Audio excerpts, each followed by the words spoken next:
Welcome to Doing It My Way by Beata Matras, a podcast about project and product management, communication, brand, and IT. All these topics will definitely improve and have a positive impact on your career. So join me today, subscribe, and expect a new episode every week. Thank you. Hello, today my guest is Grzegorz Ras, globally experienced program and project manager and internationally exposed product owner in IT and energy industry, both oil and gas and e-mobility and renewables. Singularity University ambassador, PMI member and trainer, servant leader and author.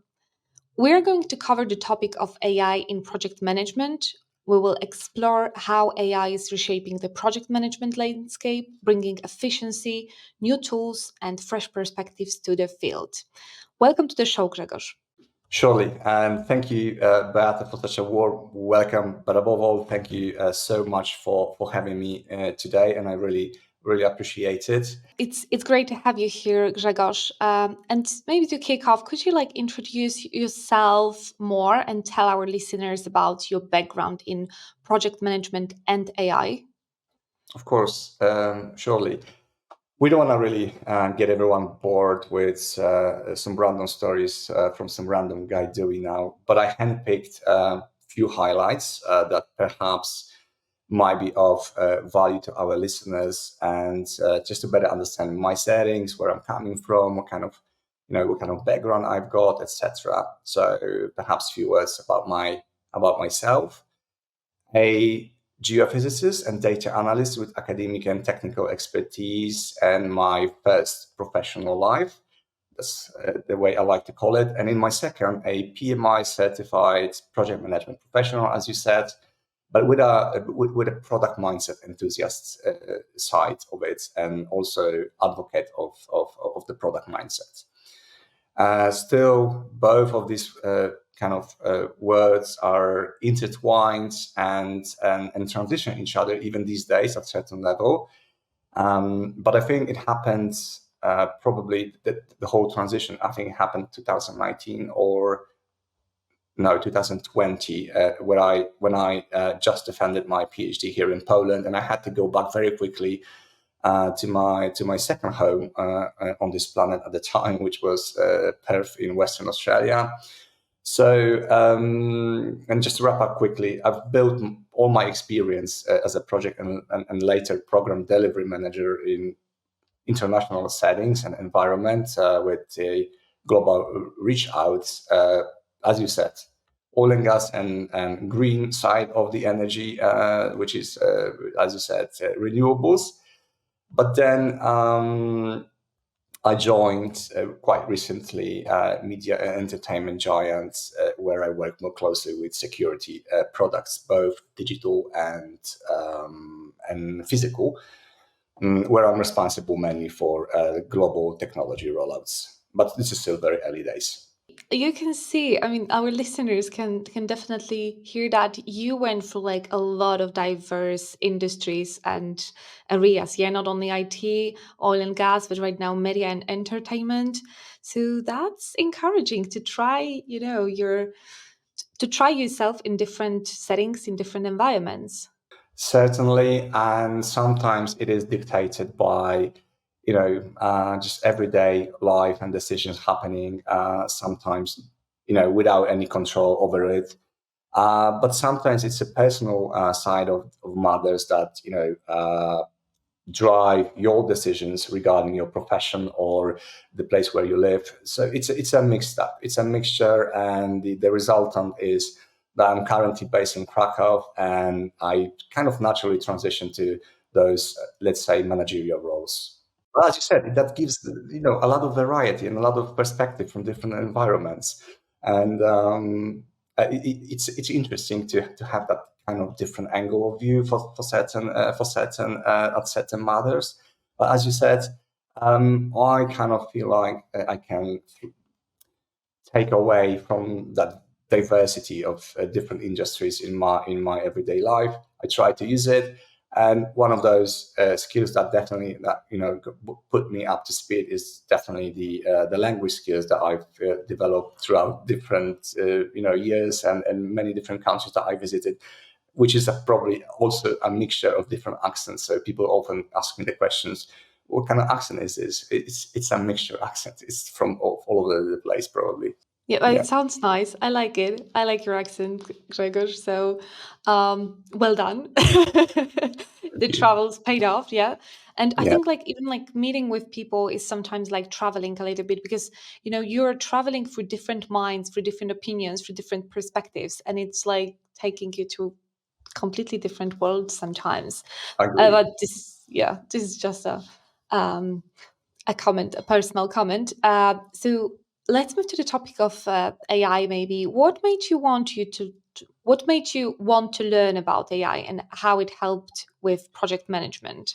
Sure. Again, this is very quite interesting because as I first encounter, let's say, AI stuff, and I do this specifically, I'll tell you in a bit, early in my career, way before it was sexy and trendy as it is these days. And I remember we didn't even call it an artificial intelligence. It was just me building models. And truth is, using some sort of sophisticated algorithms. And I remember, and I was fortunate enough to work on large seismic data processing projects and velocity model building tools and techniques as a geophysicist that got to deal with a lot of different sets of data. I used to build geospatial models using some sort of advanced statistical algorithms, but these days are gone. So perhaps let's focus on the management side of it that I'm currently in as we speak. So I'll probably say triple P, project, program and portfolio management. That's the area where I transitioned to, as I said, but I'm still exploring it. And you know what they say, the more you learn, the more you know. And the more you know, the more you understand that you don't know. So this is quite vast ocean of knowledge. And it's really hard for me to keep up with with everything else is going around in this very fast pace of technological advancements. And although my background may seem to be a bit different and indicates clear connections to the data science, my AI story is exactly the same as million stories out there when Sam Altman and OpenAI made the announcement. I think it was November 2022. And this is where I started basically playing around with ChatGPT when AI news tsunami kept flooding us with the latest advancements almost every single day. And to be completely honest, I approached this tool with a bit of reservation as I didn't understand it at the time. I didn't know what good this will do for myself and, in professional and in everyday life. So the desire to learn about AI and its applications, whatever the industry, whether it's project management or not, but let's just focus on this one, if you will. So often stems from few key motivations. For example, efficiency and automation, where you can, automate routing tasks. That would include some sort of schedule automation, risk assessment, or resource allocation, just to name the few out of the top of my head. But I'm sure we'll get into more details in a bit. Also, I would not be myself if I didn't mention data-driven decision making. So in project management, this basically means being able to anticipate and mitigate risks and understand project trends based on the historical data. So if you do actually collect your data in the PMO, this is great, basically, because you can then use predictive analysis. One of the most compelling aspects of AI in project management, and its ability actually to predict the outcomes based on those past experiences. And I'm not only talking about, as I already mentioned, risk assessment, also project delays, any cost overruns. So all the project parameters, maybe not all of them, but some of the key ones that you can predict using those let's say techniques. There are other few, but I think I can stop here. These are the main, let's say, the most important bits for myself that actually got me attracted to the AI. And for me, this topic is ever evolving, which basically means that my relationship with here Lady AI, let's call it, is dynamic. First, it was just a mere fun and play. Later, some sort of simple text additions and edits, but then and document analysis. But then I realized there's so much more into it once you deep dive into the subject and topic. Yeah, and that's really interesting how we can like leverage knowing AI and emerging trends in artificial intelligence Yeah. and how they are impacting our life, but also like project management. So, from your perspective, if we are talking about emerging trends in AI, how these are impacting project management, I think you covered some of the bits and pieces, but maybe we can deep dive into that. Well, there are plenty of emerging trends, I'll probably say, and we don't have enough time to cover it all. And let me just highlight those I'm quite familiar with, and the key trends that I can, that can be found across various industries these days. So I already mentioned automating the routing task. Like for example, let's say tools like Asana, Trello, even MS Project, they are integrating AI into to automate task assignments based on team members' workload and expertise, which is great. I don't use it on a daily basis, but it's good to know that companies are investing lots of money into developing their own products and trying to integrate with AI based additions or add-ons, let's say. Before mentioned predictive analysis. Again, as I said, this can analyze past project data to forecast the future project outcomes. For example, something that comes to my mind is platforms like Zoho projects. They're using AI to analyze historical data, helping project managers to anticipate cost overruns and project delays. For instance, just by analyzing the past project timelines, you can predict potential bottlenecks, and then suggest adjustments in planning stages. Wow, wow. Sorry to interrupt you, but let's stay here for a moment because that's really interesting. Because sometimes we think that, our project is unique and, we're like trying to analyze the historical reports or data that we have available. And still, it seems like even we're doing lessons learned, we're still like making the same and the same and the same mistakes. So you think that AI could actually solve that and, you know, uh, show us where the bottlenecks are and which areas we should pay more attention to. I truly believe that, and the reason is the answer is the data. So there's a caveat. So if you collect the data and the data are from various different, let's say, origin or sources, and then the quality of the data is rather high because it is, everyone probably heard that before, garbage in, garbage out, and I've seen it in my previous jobs that if you don't pay attention to the quality of the data coming into to building the model and your predictions, then your results will be very much hallucinating. So exactly. So assuming that we have a lot of the good data, yes, I truly believe that AI will not do it for us, but will help us definitely to make better decisions based on this data collection. So, how to gather a good data with the help of AI? Do you have any ideas or tips? That's a very good question. How to collect data with AI? Probably there is a way to do it. I haven't done it in my career in the past. I mean, we collected the data as a company, as an organization, but I did not use the AI specifically to use the data for the AI solutions.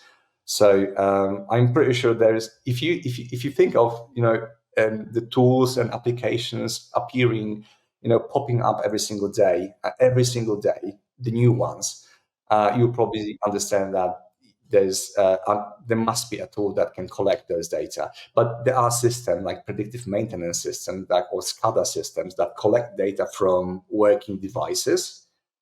And for example, in one of the projects that I had with wind farm turbines, we were collecting a lot of data from the sensors, like say, pressure, temperature, etc., etc.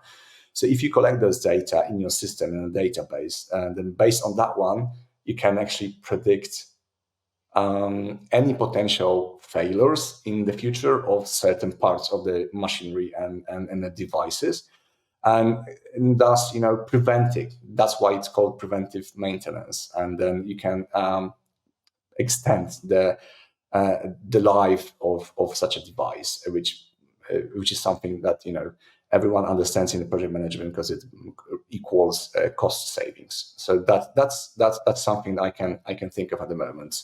Interesting. That's because that's actually, when you were saying about predicting, let's say, the bottlenecks and, kind of overcoming the challenges that we've met in the past based on the historical data, the real value would be to assess with the help of AI whether the data we have or gather the data with AI assistance to be high quality and also, yeah, probably, from different resources. Yeah, but how to do that, that's interesting question and concept. Indeed, and I just need to add to something, because you said I would be cautious. To be honest, if I didn't know how the model was built, what kind of data it was used, because what we're talking about is using the data to build the model to predict the data. Yeah, pretty much exactly the same data, and I think it's kind of available when you think of it. And as you said at the very beginning, every project is different. It's a Hmm. everyone knows what the PM box says. It's a new venture, whatever, very unique one experience. Uh, True, but there are similarities. And if we think about similarities, we think about correlations. And if we think about correlations, we think about probability.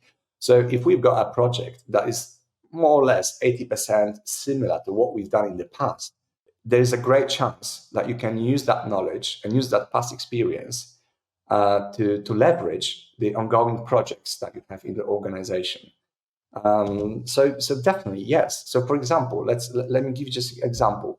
If you use a past project data and trying to analyze, let's say, 100 of different projects and different timelines, and then some suggestions or improvements can come out from the trained model as to how to plan the next project, basically based on those bottlenecks that happened in the past, based on those risks that materialized, and planning sessions, and planning, scheduling, and timeline sessions. So, yeah, I truly believe that. So can we discuss specific AI tools that are gaining popularity in project management and how they can enhance efficiency or, yeah, decision making, or maybe just help us to maintain work life balance?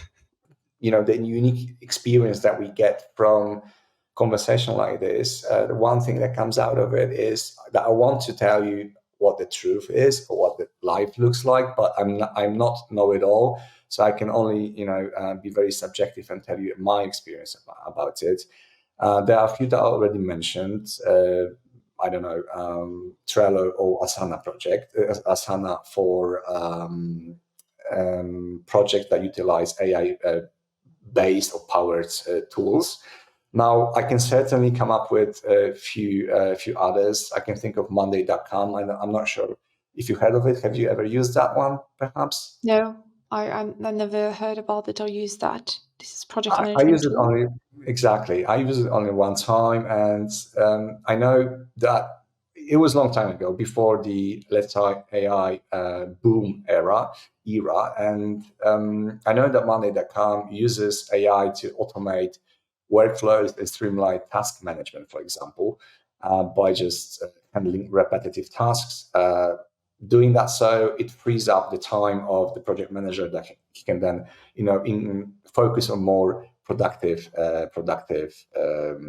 tasks that he's got. Another one is that I can think of is, as I said before, Trello, but with Butler, which is another one popular tool in terms of kind of efficiency. Butler is a power up that uses AI to automate card and board actions, which in turn then kind of reduces the manual effort, and at the same time allows project managers to focus on more important bits. Again, you probably see the trend there behind those examples. All those tools, if used properly, they reduce the time needed to perform certain tasks. So you get the time out of it. So you have more time. But if you have more time, then you probably don't stress out that too much in your daily work, and you've got more time to focus on strategic goals. You have more time to spend with whatever you like to do in your personal life. You don't have to do extra hours when necessary, because you've got that time and you can use that thanks to AI. Now, having that said, that brings us to the point where we can think of how AI can really help to leverage and make your work-life balance actually stand valid. Because these days, I don't truly believe if something like this ever exists. I think it was just an invention to for the organizations, for the big organizations to go on, to carry on, and just a part of the philosophy and the transformation we've been going through in the past 30 years or so. But if there is some such thing, additional time, additional extra free time might be a good way to actually start it from there. But that's interesting, because usually when we got more time, for example, we make some processes that are more efficient or tasks, we tend to take more on ourselves and start something new. I mean, yeah, sometimes the problem with free time is that we try to fill it with something else. And also, I don't want to say that companies are doing that, but well, if you're good at something and you, for example, you're doing it with ease, they are coming to you and trying to, ask you to, so maybe do a little bit more of this or this or this. So I wouldn't say this is reducing the amount of time spent on tasks. Yeah, that could potentially support us in taking care of our well-being or work-life balance. But on the other hand, there is also a kind of, there is a side of a mindset. Yeah, you have to free time and how you spend it, or how much you can say no. I totally agree with you about that. And I think we just touched a very important topic here, probably a subject for another meeting. Why not? Which is something I love talking about and exploring the topic. I think it's organizational culture. If there's no organizational culture whatsoever, then situations like that, what you just described, can happen very often, and they can happen. All those exploitations, let's call it this way, they're all happening. And I know exactly what you've just been trying to explain. That's what the real life looks like. They will just put on on your shoulders as much as you can carry, and we often find ourselves carrying too much. So we have to be smart when freeing that time up. It's for us, and if we can use it, then probably we should be using it wisely, depending on the organization and the culture, that if it exists or not. And there's a type of organization, teal. Got it. Teal organizations. It's a kind of a unicorn, and everyone heard about it. There are probably few organizations, not in Poland probably, but there are a few organizations that actually are 100% teal. But if it's a northern startup, we should be going to getting closer in terms of the organization culture. Then probably this is the way to go, when your free time is yours, not the organization to exploit even further. But as I said, different topic. Yeah, totally different topic. It was very interesting one. And yeah, I'm also a fan of this kind of work-life balance, work-life blend, organizational culture. Actually, yeah, this week I was on a session from Women in Technology on burnout in organizations and how is it seen from the organizational perspective and why organizations should take care of um, of certain processes, let's say, or tools to be implemented to not let people burn out because it costs them too. So yeah, but this is like completely different topic. So maybe there will be like a another opportunity to talk about it and cover that topic because it's during these transitions happening recently. I think that's important one to cover. A lot of people is going through a difficult time. Exactly, and Um, I totally agree. But just to wrap things up very quickly, going back to your questions, there are a few other things, and I think Jira is also one of them with advanced roadmaps that you can leverage to AI to actually come up with a I don't want to say 100% correct solution, but this will definitely speed things up for you if you want to plan high level timeline for your products. And I would also mention things like Rike, already mentioned Zoho projects or ClickUp, but they all have some AI-based improvements built in. But once you start playing with lots of the various tools, then you probably end up thinking the most of them are doing exactly just the same. All AI tools have one goal in common, at least the ones that are available to public, to serve the users, and in other words, to free up that time, or even slightly. That's at least for those who know how to use it, because that's not so obvious for most of us still.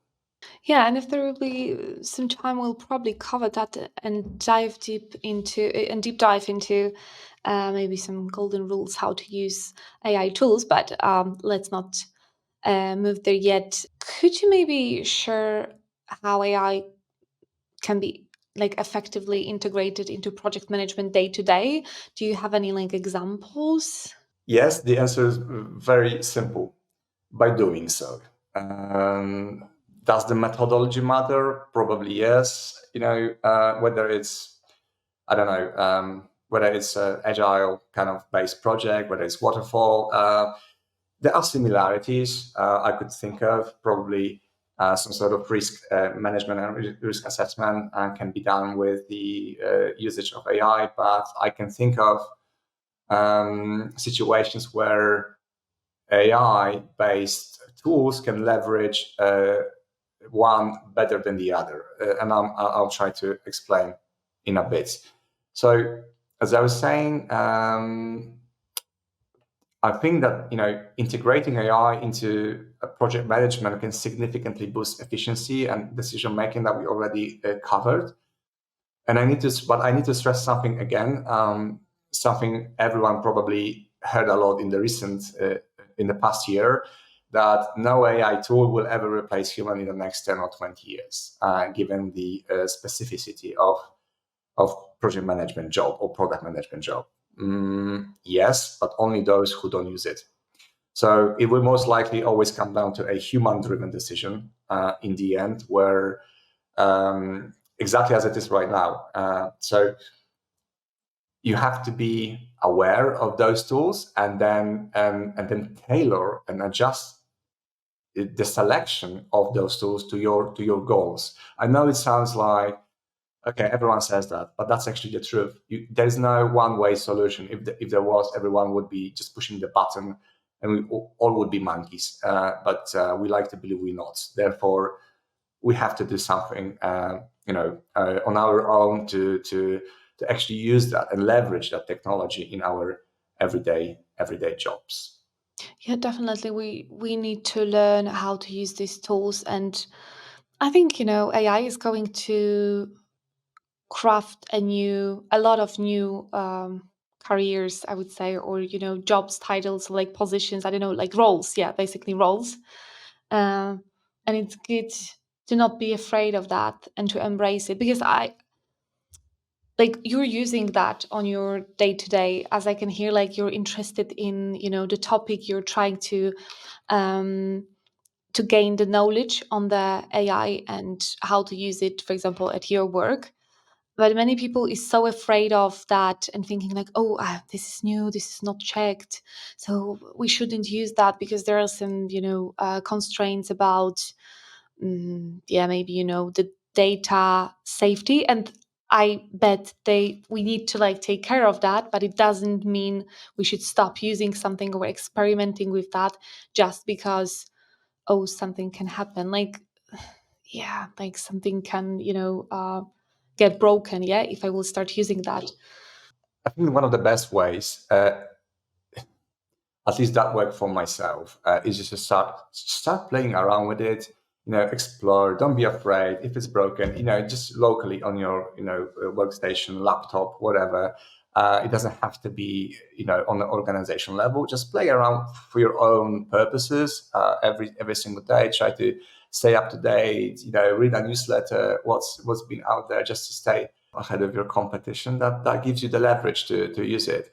And then once you have the high level overview of what is out there, what it can do for myself in my everyday life, then perhaps there's a way I can use it in my daily work. So I think there's no better way to do it. Obviously, there are courses, there are other webinars and etc.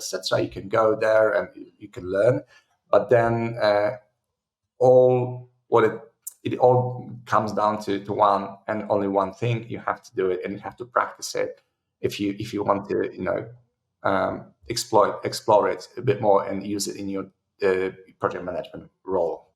Yeah, definitely. And to add on that, I think because in the past I had an approach. If I don't like, if I want to get to know some area, or yeah, I wanted to be a project manager, for example. So I did some courses like before, and it was actually not the best approach, because the moment you get into the field and you start understanding and seeing the problems, and once you have the problems identified, you can look for the solutions. So for example, certain courses or help on like solving that. Right now it's more like, if I have a problem with something, I'm looking for a solution, a course on, or something like a book that can solve this problem for me, or like shows the way that someone solved this in the past, like in the experience. So as you said, yeah, I think with AI, just try, for example, like, yeah, ChatGPT in your personal life, see what's happening with that, and then look for the answers on the way. Yeah. Exactly, and as you said, these days there is no one single solution that you press the button and everything's done for you. No, unfortunately not, and it won't be like that whatsoever in the next 10 or 20 years probably. But something tells me that all those organizations, they invest huge amount of money into developing the products they already have that we all using, whether it's Trello, Asana, MS Project, or Jira. We all using it, or used it, or will be using it at some point. So they invested quite a lot of money in building in AI-based integrations, and so these require exploration. These require some sort of experience, and these require experimentation. So something that we don't have the luxury of doing at organizations, do we now? No, I don't think so. So really, if your organization is mature enough, it's got 100% product mindset and is destined to be using data science, probably, maybe yes, but the majority of companies, they just wouldn't allow you to explore, experiment. You can do it on your own, and probably that's one of the ways, the best ways these days to do it, to start with AI, I suppose. When we're like using AI, or project managers are using AI, should we have any considerations in mind when selecting, for example, the tools for the projects, or how these tools connect with specific project requirements? I'm smiling because my answer would be yes, use the ones that you already know, and simple as that. But again, great question, and And I would love to know the ultimate answer to this question to myself, but I'm afraid there is none currently as we speak. And long story short is that I'm being a bit subjective here as I'm speaking only for myself. And I believe, as I said before, one needs to adjust and tailor the solution. So I believe that the AI selection process, let's call it this way, depends largely on understanding the specific needs and workload of the chosen methodology. What you need to do, what you should do, what I usually do, I ask a question to myself: what tool provides the maximum value for the project that I'm doing?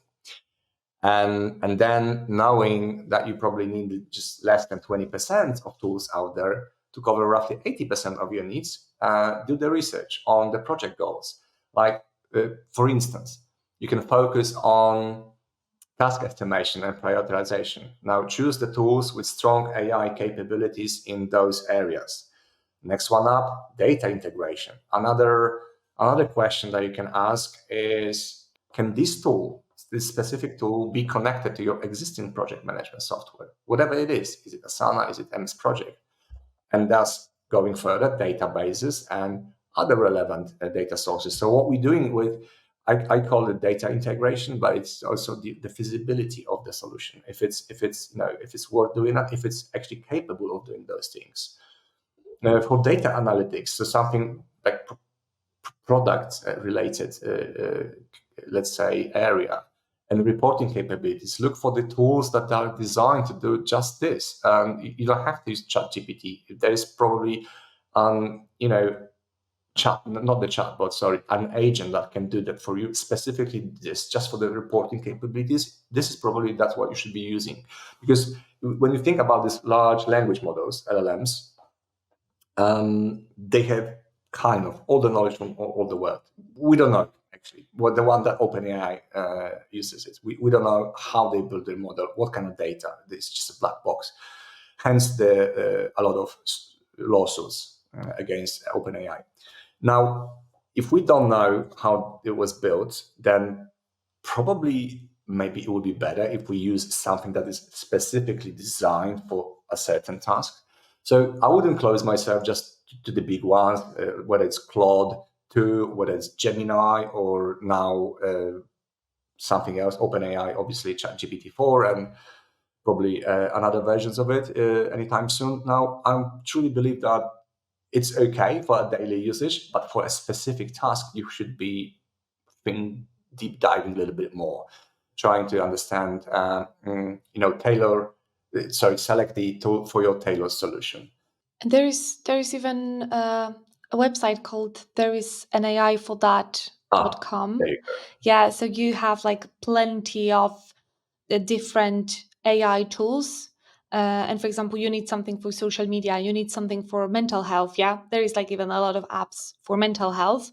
I mean, I tried one or two because that's also like my kind of area that I really like discovering and like looking for the solutions that can boost kind of levels of satisfaction from life and happiness. And yeah, I'm like seeking mind, of course, like all the time looking for like feel better and be happier and so on, or just more satisfied. So I was thinking, like, is there anything that could potentially be helpful, like psychotherapy, for example, or a private coach? And there are some tools, but they are like very basic for now. I didn't find anything like that interesting for now, that could really like help to kind of like increase the satisfaction from life. I think it's just hard work, yeah, daily hard work that we are all doing to do that. Yeah, but Exactly, but there's so many different solutions, so many different apps, and out there that I stopped actually counting, and I'm not even following. I had that FOMO at the beginning. There's this tool, there's this one, app for this, app for that, and I was like, oh my god, I'm not up to date. I'm getting lost in this race, and I stopped, and because there's no point. The technology already has its own speed and pace that we'll never catch. And to be honest, you need to think of a solution that you want, a problem that you want to find a solution for, and then start trying to find that tool or technique that might be very useful for yourself. So as you said, if it's a new app, or, that helps you to plan, or maintain your work-life balance, probably there is one. I never heard of it, but there's, as you said, there's an AI for that one. So There is an AI for that. Yeah, so that's the website. Really recommend visiting and maybe looking for a solution to your problems. Yeah. yeah, exactly. And just quickly going back to your question and wrap things up. I need to, well, first of all, just to sum it up very quickly. You need to. I think I already mentioned that you have to ask yourself a few questions, and the ones that I tend to ask to myself, I already shared, but you have to assess whether the AI tool is compatible with your preferred project methodology, whether this is agile, waterfall, or hybrid, and what are the project requirements. And if you have this already at hand and you understand those, then there's a great chance you will be able to match the proper AI-based solution to your project needs. Then the next question is, what kind of tools I know already? So which one do you use the most? And how can you apply it to even simplest tasks on your daily job? Which one do you use the most? Which one helps you with your even to-do list? And then revise, self-reflect, and improve whether your understanding of the tool, of the application of it at least, is right. Play around with it. Ask your friends that are more experienced. Ask your peers what their kind of feeling is about these tools, and so on and so on. You have to go out there, try it out again, give it a go, experiment, use it for different unknown purposes, and then perhaps you can create, your own ways of working in terms of AI. And I think this is important to remember. Create your own ways of working. There's no point, fearing of missing out. If there's a tool that you don't understand and your colleague did a bit of a magic, for example, coming up with a image using DALL-E or Midjourney, and you're like, oh my God, this is so cool. I have to learn that. Maybe you have to learn it. Maybe you're a graphic designer or architect, and you can leverage that in your work. But if you're a project manager, well, just to play around with the images, yes, you can use those. But I would probably say, not so much in your everyday work.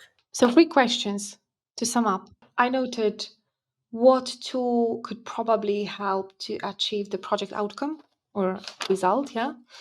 The second one was, can this tool be used with the tools that I'm currently using? And the third one, which tool could help me with a specific problem that I have on the project? Did I catch everything or I missed something? No, I think we kind of covered it all, if I'm not Okay. mistaken. I'm just thinking, like, when I was trying to, understand how I can use leverage AI-based tools in project management at the beginning, I didn't know the answer, and I was like, walking around from door to door, conference to conference, webinar to webinar, and meetups, and where I talk to people, and I always tend to, ask this question: okay, this is very nice. This is very well what you just said, but tell me how you actually do it, how you specifically use that specific tool in your everyday job. And it struck me. It was not me asking wrong questions and people not wanting to share with me their experiences.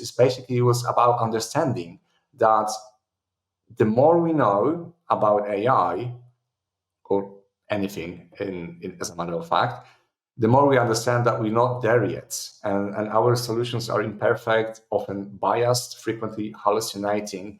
So there's a huge but we are using it, and this is exactly what we're supposed to be doing.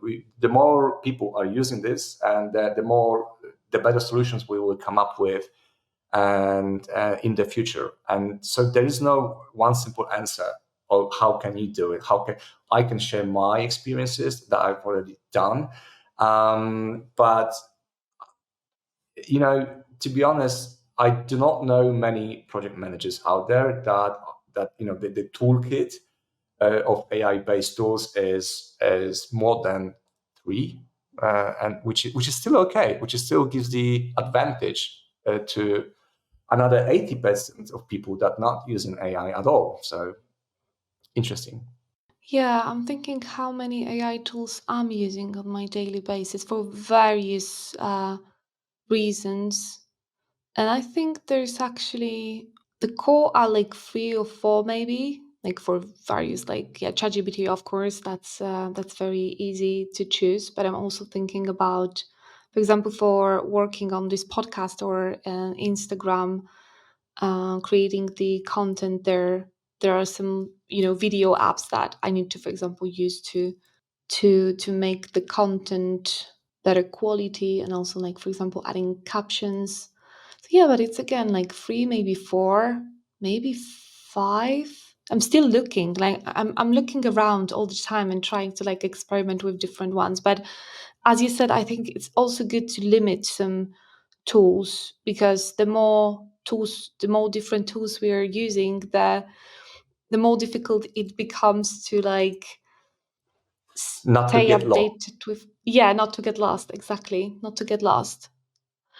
Although I'm seeing the trend of many applications that I used in the past to start incorporating AI into that apps or tools that I use. For example, Notion. Yeah, that's another example. That yeah, I love that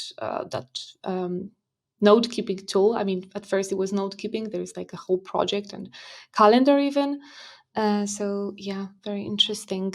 This is super cool. Like all the Gen AI models and tools, they are really there for you to use it in help you in everyday life. And as I said, 20% tools that I'm using, they cover 80% of needs that they're supposed to be doing, which is ChatGPT. But when we call it GPT 4, let's say, I'm not only using it for like text or documentation analysis, but it's got a lot more capabilities, image creation, of course, but also Yeah, data it's analysis fun. too. It's Yeah, such a much fun, that's right?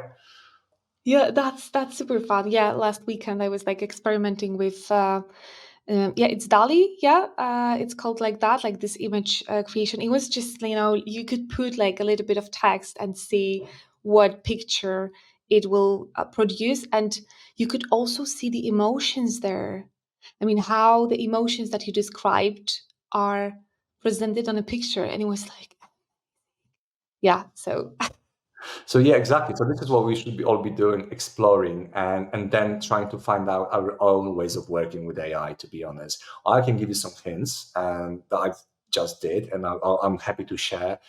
But as I said, you have to explore to understand your requirements for the needs and that the solution might be useful to solve.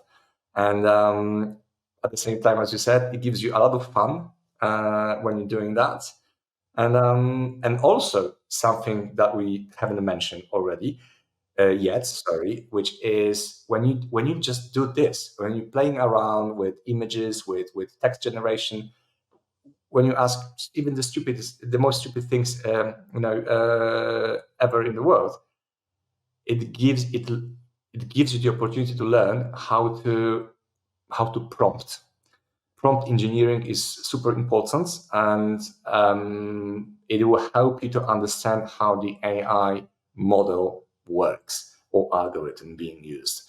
And having that, having that in mind helps you then to start playing around with it and then start consciously using it towards your purpose, and which is greatly sought after skill these days, and very much appreciated.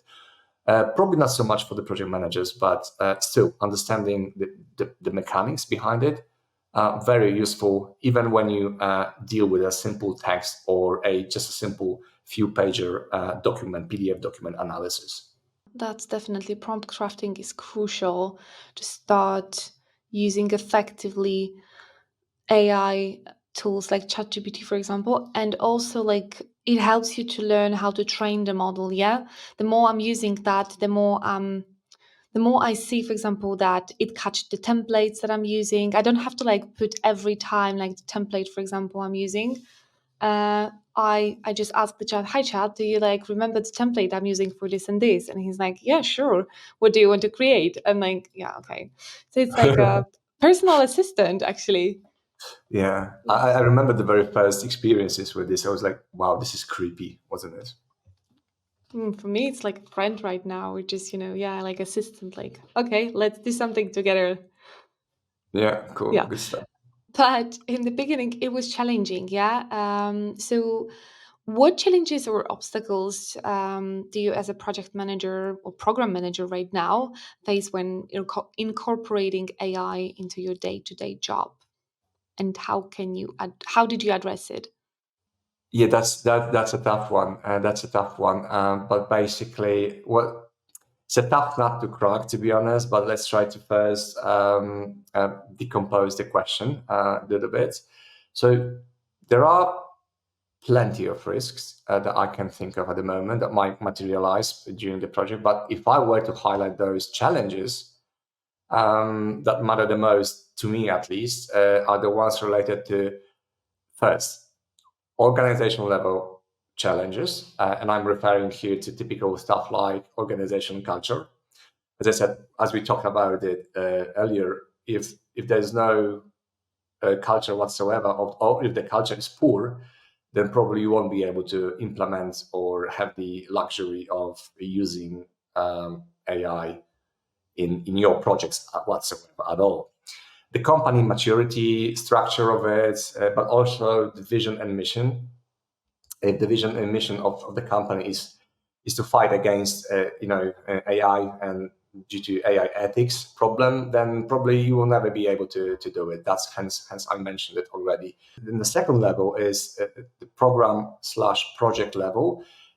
Typically, budgets, stakeholders, risks, relationships, I don't know, project parameters in general. And then finally, the third level is challenges related to personal to personal level. How are we? Yeah, how are we ourselves? How we feel about it? Is it against our own code of ethics? Is it against our own ways of working, our way of philosophy, of life philosophy, etc., etc.? You have to take that into account when considering those challenges. You have to be prepared for the innovation. You have to ask yourself a question whether the changes, how you feel about the changes in your life, whether digital transformations is happening around you or if it's not happening. Because to me, the change or the future, the future is the change, and the change is here. So it's super important for yourself to, to actually assess on 3 different levels what are the challenges currently that you are facing with when using AI, or if not using AI, if the organization doesn't allow you to do it.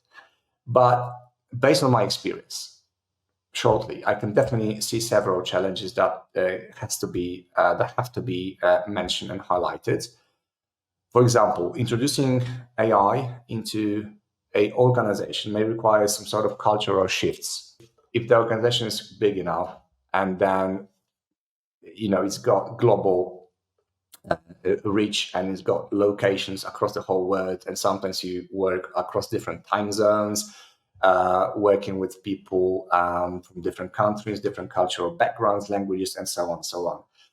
So having AI at hand, you see something. So situation like that would not be even be able to happen 10 years ago, because basically you have to hire a translator, go there, I don't know, maybe get a person to the meetings that it's not actually technically savvy, but it's got language skills that will help to facilitate the meeting, for example. So you have to find out other ways. These days, you really don't have to know the language. You've got AI assistants for the meetings, which are I find very, very useful, especially when you sometimes dealing with different calls across different time zones. They might be very, very helpful in setting those meetings up.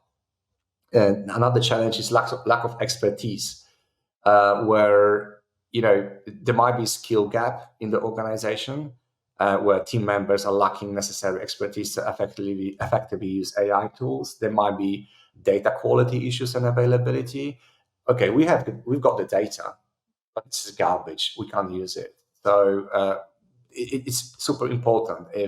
if the organizations are collecting the data or not. Obviously, some sort of regulations, and when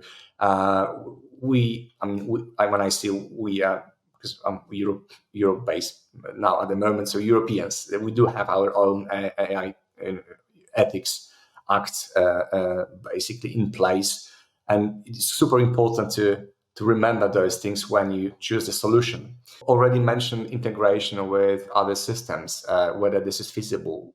Solution A doesn't fit my software that I already using. Does it enhance it? Does it, improve working of it? Then that's important. Same as cost implications. Every single board member, or let's say, your boss, whatever, would ask you a question: how much would it cost to implement that? So if the organization is not, ready for the AI revolution, or let's say evolution, then probably that's not going to happen, honestly. Scalability, another topic. Upskilling, another one. So there are a few challenges at the moment, but I think the most important is the ethics these days. But something that's been tackled by the organizations and governments across the world. Okay, to sum up, you mentioned cultural shifts in organization, data, or gathering the data and the good quality of it, regulations, ethics, cost implications, scalability, and upskilling. Yeah, learning, continuous development on AI tools that, very often should be also available in organizations. I mean, it's our responsibility to, for example, learn the tools that we want to use also in our private time, but on the other hand, it's also like responsibility of the organization to provide the tools necessary for performing our day to day efficiently and with the standards that they are expecting from us. Yeah, so it's like both ways, I think. Yeah. um Good. So we have covered a lot of challenges. Yes, we did, but I would love to explore just a little bit more on the AI ethics. Yeah, let's deep dive into ethics because it's very interesting one, and I want to know your opinion on that, your experience with the ethics of using AI. And I will be, when I think of it, I will be talking like from the practical side of it, from the practical standpoint, basically, because none of us is a legal person, and we will be drowned by the legal regulations, and we will just die. It's not us. We are product people, and the legal terms and documents not for us, but like from the practical standpoint, I think the ethical considerations using AI are on us, managers, to be honest, to ensure the ethical use of AI as much as we can. We will, of course, not going to do all of that for the organizations, but we will support and be the advocate of those changes, be the agent of those changes. Obviously, if we are able to convince ourselves that we should be using that specific tool. And I think the current challenge is to ensure that the AI is used ethically and responsibly, particularly in terms of algorithms and maintaining data privacy. I think the data privacy, there's a lot of lawsuits at the moment going around, against OpenAI, basically because no one understands how they collected the data, because there was no monitoring of those activities, and probably there's a lot of truth, and the solution to that problem is somewhere midway. But for example, data privacy. Have you heard about recommendation system that favored men over women, for example? It was quite loud in the recent years. No, I didn't. So this is just one example that came up along the way, but I'm pretty sure there's so much more of this that we didn't even hear about, basically due to being wiped under the carpet, or just those informations, the media just blocked it and never reached the audience. But Amazon, Amazon's AI recruiting tool was discriminating women. I don't know, it was a couple of years ago, 2 or 3 years ago. Basically, AI was trained on resumes from a 10-year period that were predominantly from men. So the model was, fed with resumes and CVs from men, leading the system to learn that male candidates were preferable. Because this is garbage in, garbage out, because that's how they learned the model. So it penalized resumes containing the word women, such as, for example, women's chess club, whatever, and downgraded the graduates of all women colleges. Amazon eventually discontinued the project after realizing the tool's behaving.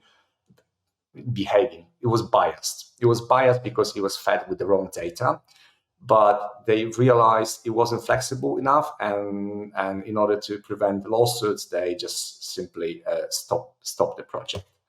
So yes, the AI raises ethical concerns regarding fairness, bias, and any potential discrimination.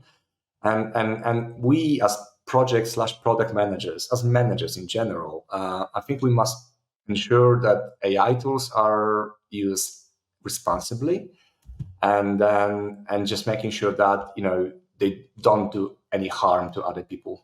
Yeah, definitely. But and I agree, because I also had some circumstances where I'm using AI. Let's be honest, to refine, for example, the language I'm using for the post, for example, I'm creating.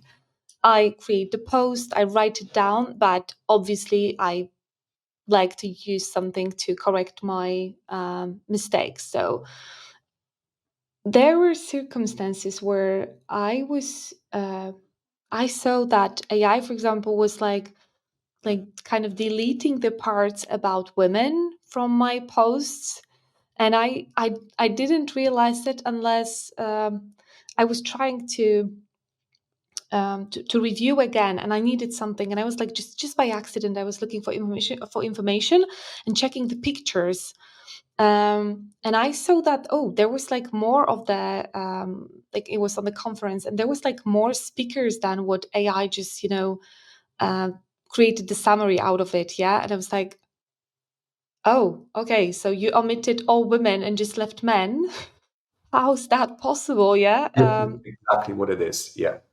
Yeah. So, and even if I, put correct data, the problem was, okay, for first, bias that AI has towards, for example, women, and we cannot like argue with that. There is like bias, and it's difficult topic again, but worth speaking about it. And the other thing is the wrong prompt crafting, because I left AI too much freedom of, for example, summarizing. Yeah, I wasn't specific enough to cover everything.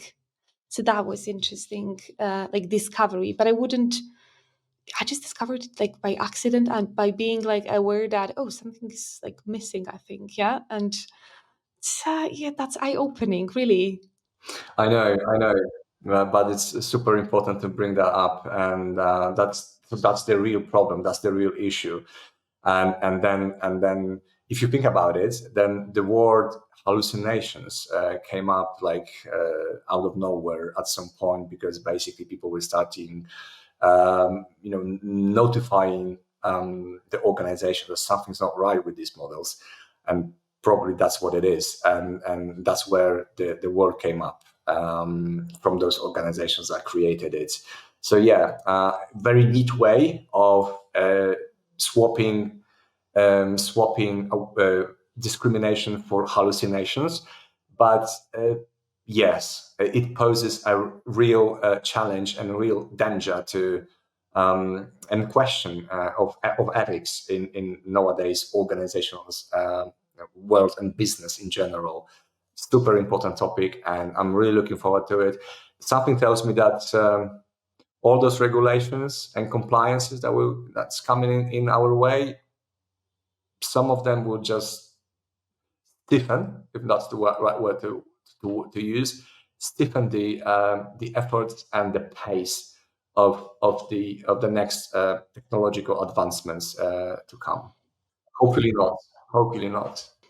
Yeah, very interesting. And like, yeah, we're not going to cover it today because there's like lack of time for all these topics around. But I just have like one thought: like the more I'm like speaking with people on this podcast, the more kind of new possibilities or new, like, I don't want to say problems, but yet kind of challenges or problems that we are having or we are experiencing and we are not aware of is like clear to me. It's becoming clear, and it's increasing the self-awareness more and more. Yeah, so that's good, but it's also on the same time very, to say that, I don't want to use the word stressful, but you start feeling the responsibility of the topics covered and the topics that should be discussed. For example, in this podcast, and yeah, the biases, the stereotypes, the cultural shifts in organizations. These are the topics that will definitely need to be addressed. Totally. And you have to be very careful and cautious. Just quick example. You've got a PDF or document that you want to analyze, or you need to do it fast. And it's got some sensitive data or sensitive information because, I don't know, it's got some sort of organization related issues in there. Let's call it MSA, let's call it SOW, whatever the document which is confidential. And sometimes, would you use AI to do it? Because you essentially allow someone somewhere access to your sensitive data that are not yours, essentially. So this is tricky, to be honest. Yeah, but on the other hand, if we look at this, we are very often sending a lot of data to, trusted institutions, and someone has access to it. So there's always that risk of, the data leakage, and not only, and we are, posting a lot of our private photos on social media, like putting a lot of, information into external systems we don't know. And I kind of think, the AI tools are similar. Yeah, like, when you're starting a bank account, yeah, you also have to like give your sensitive data to a system you don't have access to. Okay, you can be sure that you can, they like give you the guarantee that your data is safe, but is it? See, that the question of ownership, the data you mentioned, they belong to you. But I was thinking about, a organization document that doesn't actually Yeah. belong to you. All the data there, sensitive data, names, timelines, whatever, I don't know, currencies, costs. Sometimes you have to ask yourself a question whether it's actually worth it or not using it. But as you Mm. said, there are ways of, it's not a workaround, but there are ways to tackle those challenges. And I'm pretty sure it just happened so fast that the world, the organizations were ready for this, based on the recent advancements and the ethical issues that they might create. Because to this date, no one knows. Well, there are a few people probably who do, but no one knows. Like, I don't know what data from what period of time a OpenAI used to build their LLMs, which is kind of spooky. Yeah, interesting. So, in your opinion, what do you think, like, how we should like prepare for these, um, technologies developing for AI? Um, like you mentioned before, that AI is and technologies are developing like really fast. How can we prepare for that? How can we prepare for this development? Wow, that's another tough cookie from you, Beata. I mean, I can barely keep up with the presence, as basically the future is here, and the specific points on the kind of, you've probably seen it somewhere. if you think about this, and on that specific point, on the exponential growth we are in at the moment, there's this Gardner's chart curve. Everyone's seen it. I believe there's an absolutely enough out there already to catch up with and learn and study. And I'm afraid that more and more innovations coming in at this kind of pace or uncontrolled rates, whatever, they might be simply overwhelming. And for the majority of the people, and I can of course speak for myself, and something tells me that we kind of already have a bit too much. If you catch me, of low to, let's say, medium quality solutions as we speak. Obviously, I don't know the whole range of it, but I'm thinking there's just too many things that are of low quality that doesn't really do any good, and they just create this informational chaos, and it's kind of hard to understand which are the most important to focus on. But I understand it. This is just part of the process, and a part of the process of piercing through the shields straight to yet another break through in the AI world. So to answer these questions, let's, to be honest, let's just first take a very brief look of what happened during this last year. I think 2023 was such a dynamic year. A lot of developments. We entered the last year, still somewhat overwhelmed by what OpenAI presented in November 2022. And many people only started using ChatGPT when, even during the first quarter of 2023, the hype and grew so much, and people just started exponentially using that tool. And so we focused mainly on Gen AI last year, and there's been a lot of advancements, a lot of different tools. The race started with Claude, with Gemini, and Bard, solutions from other majors. So all of this is super important. And as you can see, the answer to the questions cannot be simple.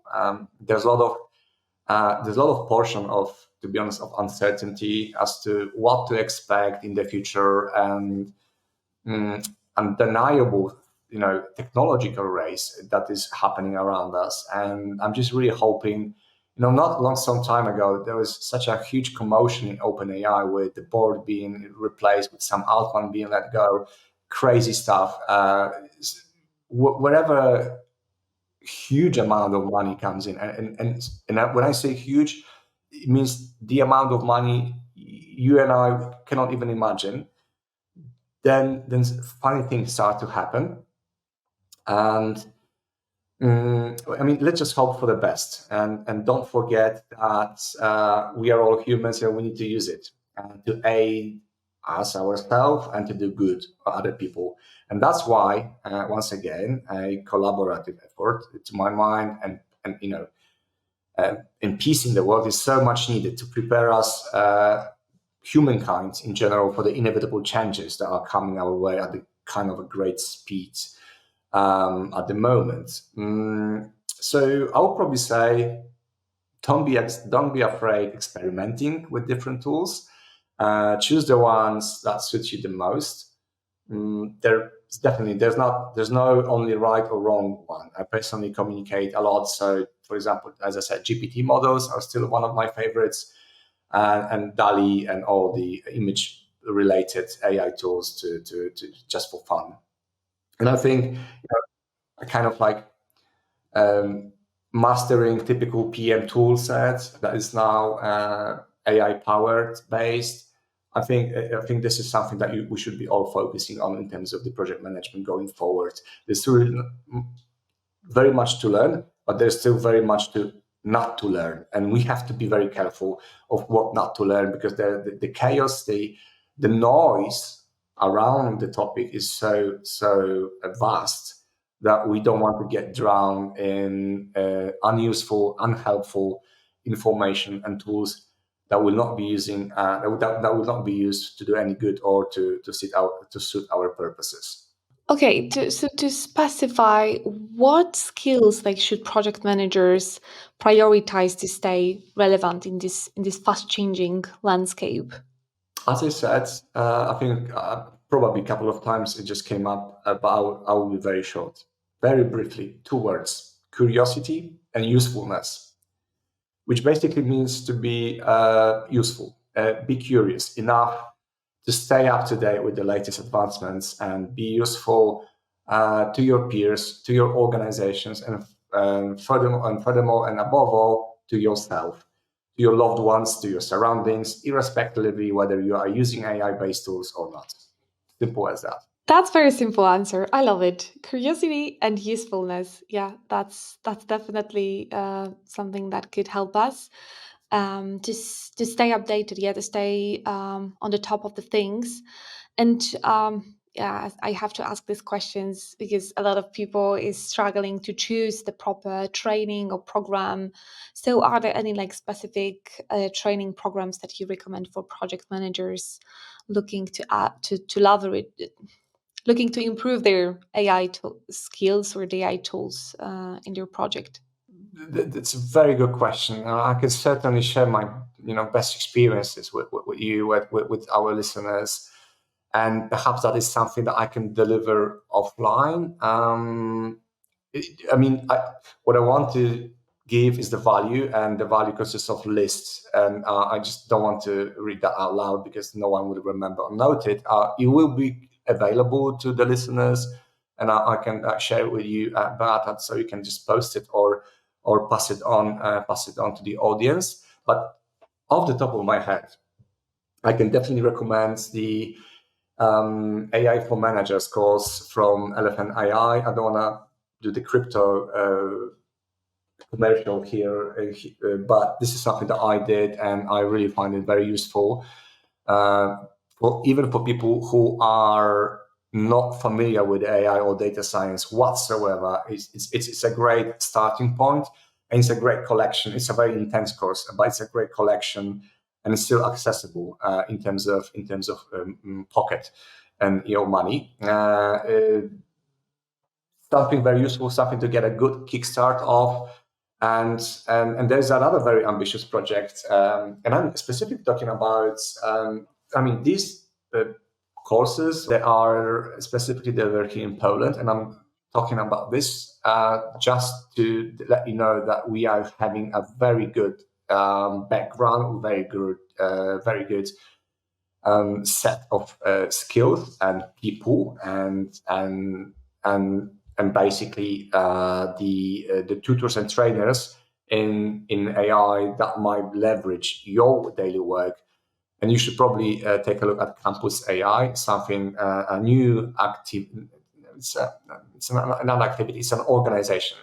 It's a project, and that is run by Professor Aleksandra Przegalińska. I highly recommend to look it up because it's a very well organized and broad program that you can check out, and definitely you will find something interesting for you in there, whether it's prompt engineering or whether it's managing data science based projects or AI tools development or improvement projects as well. So these two are the ones I would really recommend, but I've got, like I said at the beginning, I've got a few others on my list that I can share with you later. Yeah, definitely. That will be super useful and will deepen the curiosity, I think, of our listeners. Elephant AI and the camp from Campus Alexandra AI. Przegalińska. Campus AI. I heard about it. I think it was mentioned somewhere. Yeah, I was also interested in those courses. We have to talk about it offline. To wrap up our conversation, Grzegorz, what is the one thing that you would like our listeners to remember after this podcast? Just one thing. To be happy. Happiness. Okay, that's beautiful. To be happy. If you think about it, it's if something doesn't give you joy of doing things, probably that's something that you should not be doing.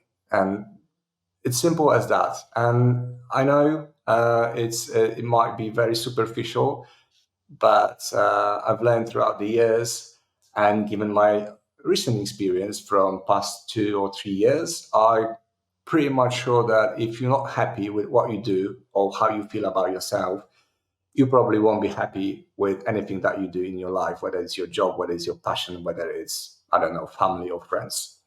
So just stay happy. Love the message, really. I totally love it. And Be that's my happy. goal for the 2024 as well. So I really, if you feel like or similar or the same, just come join me in that venture. Yeah, and where our listeners can connect with you, where they can find you. Where they can find me. Oh, certainly, I welcome everyone. And guys, please do reach out, preferably on LinkedIn. That's one of that's my kind of business card and my landing page at the moment. And I think you should all be able to connect, and I'll try to reply. I try to be responsive as much as I can.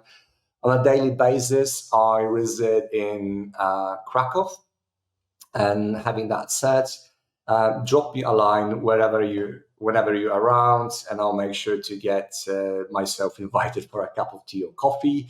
And I already owe you one, Beata, so we can then discuss other topics that we mentioned, and we can take it offline.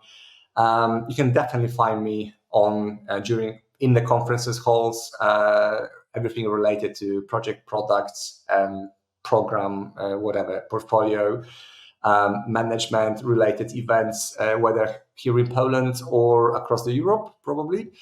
There is one I co-organize. I didn't mention that at the beginning. I should have. I'm also a active PMI member here in Krakow and in Poland chapter as well. And to be honest, we are organizing a huge event for project, program, and product related events and business analysis related activities in Krakow, 13 and 14 of June. You can't miss it. We got great names. We got even better collections already. The program is wrapping up at the moment. We've got a bomb keynote. I can't tell you what it is, who is it at the moment, but we do have it. And you're all welcome to join. It's called PAM Summit, and I will probably post it also offline. You can go and check it out. So sometimes you can find me as a volunteer, as I said already, both in PMI and Singularity University. But sometimes also as a speaker. And for example, I will be talking during 9th Project Management Forum organized by Pulse Biznesu in April, giving a collection of what project managers can learn from kangaroos. So check it out. And I invite you all, guys. So I'm really hoping for you to come and join during these events. Thank you, Grzegorz, for accepting the invite. Thank you for the conversation that we had, and I'm looking forward to meet with you soon. And yeah, listen more of your collections, or yeah, just meet for a coffee. Yeah, of course, but thank you so much. And just to wrap up very quickly, that my last sentence, I would not be myself if I didn't mention it. It's something that's very precious and close to my heart. Last but not least, I'm launching some new personal ideas in 2024. That's why I think we are having such a great flow. That because I know that you are also focused on your personal growth, on your personal surrounding and your personal brand, which is great. It's something that also resonates with myself. So I'm launching a project with my friend Tomasz. It's called 2pm.1, and we will be trying to deliver learning and development opportunities for all people interested relating to project and whatever project and program management level. So yeah, I'm really hoping that this will work. If not, it's gonna be a great fun, as it was today. Thank you so much again, Beata, for having me, and thank you all for listening. I'm more than happy for you guys to get in touch. If you've got any other questions, just please drop me a line and I'll try to get back to you as soon as possible. Thank you, Grzegorz. One more time, thank you. Thank you so much, Beata. It was great having a chat. Have a great day ahead, and goodbye. Thanks for joining me on another episode of Doing It My Way by Beata Matras. If you enjoyed this episode, please do not forget to subscribe. Remember, this podcast is a dynamic journey and your feedback is very welcomed. Connect with me on social media. I would like to hear your thoughts, questions, and topic suggestions. And stay tuned for upcoming episodes. And until next time, keep doing it your way.